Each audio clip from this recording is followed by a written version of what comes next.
আজকে ফেসবুকে যখনই ওপেন করি তখনই একটা ছবি চোখের সামনে ভেসে ওঠে। ভাবছিলাম এনে কিছু বলবো না, কিন্তু পারলাম না বলে। এখনকার সন্তানেরা কতটা অমানবিক, কতটা অমানুষ হয়ে গেছে, এটা ভাষা প্রকাশ করার মতো না। একজন মা যৌবনের সব শখ আহ্লাদ ত্যাগ করে সন্তানদেরকে মানুষ করে, অথচ সেই সন্তানেরা নিজ নিজ দায়িত্বে পড়ে মাকে ভুলে যায়। ঘরের ভিতরে পড়ে আছে একজন মায়ের মৃতদেহ, তিনি নাকি মরে পৌঁছে গেছেন বেশ কয়েকদিন আগে।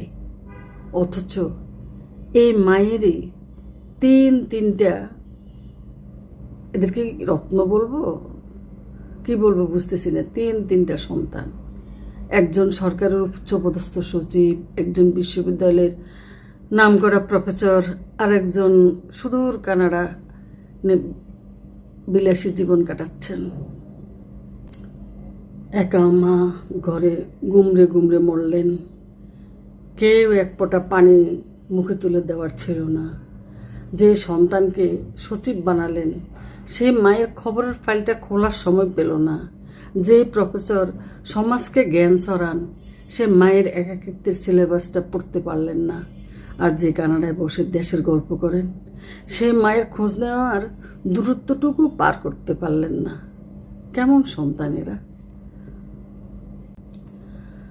আমরা কেরিয়ার গড়ছি, স্ট্যাটাস বানাচ্ছি, বিদেশে সেটেল হচ্ছি, কিন্তু যে মা নিজের জীবন বিলিয়ে আমাদের এই যোগ্যতায় পৌঁছালেন তাকেই রেখে আসছি এক চরম অবহেলায়।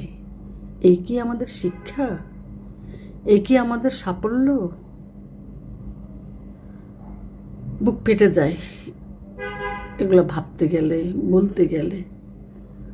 তো সব শেষে আমার একটাই মিনতি, সময় থাকতে বাবা মার খোঁজ খবর নিন। কারণ পৌঁছে যাওয়া মৃতদেহের সামনে দাঁড়িয়ে কান্নার কোনো মানে হয় না।